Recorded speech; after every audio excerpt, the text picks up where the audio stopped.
سلامونه نیکې هیلې. آیا په رښتیا د طالبانو او امریکایانو ترمنځ اوربند اعلان شوی دی؟ امریکا په افغانستان کې د طالبانو پر ضد عملیات ودرول. ویډیو در سره تر اخره پورې وګورئ. که ویډیو مو خوښه شوه نو حتما یې در سره لایک او نورو دوستانو سره مو شیر کړئ. د تازه معلوماتو لپاره در سره همدا اوس زموږ د یوټیوب چینل پښتو ټاپ ټي وي همدا اوس سبسکرایب ورسره خوا کې د ګونګړي نشان ووهئ. امریکایي رسنۍ وایي چې په قطر کې د طالبانو او امریکایانو ترمنځ د اتم پړاو خبرو له پای تر رسیدو وروسته په یو وخت په افغانستان کې امریکایي پوځیانو د طالبانو پر ضد عملیات درولي دي. نیوزیک مجلې تېره شپه ناوخته راپور ورکړ سره له دې چې امریکا او طالبانو ترمنځ نهایي موافقه لا لاسلیک شوې نه ده، خو پینټاګون د امریکا دفاع وزارت جګپوړي چارواکو ورته ویلي چې په افغانستان کې میشتو امریکایي ځواکونو ته امر شوی چې د طالبانو پر ضد تقریبا ټول عملیات ودروي او افغان امنیتي دفاعي ځواکونو ته سلا مشورې هم تم کړي.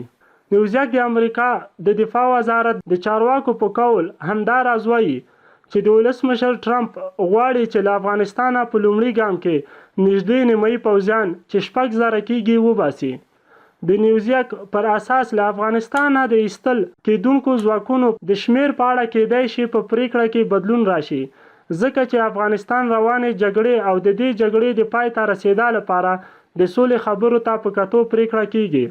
نیوزیک وایي چې په افغانستان کې د غوث ملاتړ ماموریت چارواکو په دې اړه له څه ویلو ډډه وکړه.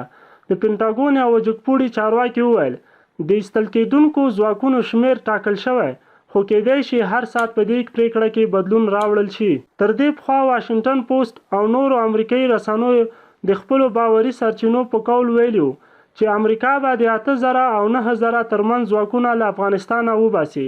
تاسو څه نظر لرئ چې په رښتیا به د امریکا او طالبانو ترمنځ اوربند شوی وي؟ نظرونه مو راته لاندې په کمنټ کې ولیکئ او ویډیو در سره حتما لایک او مخکې شیر کړئ. د نورو تازه خبرونو او معلوماتو لپاره در سره پښتو ټاپ ټي وي چینل همدا اوس سبسکرایب ورسره خوا کې د ګونګړي نشان ووهئ. تر بلې ویډیو مو په لوی رب سپارم.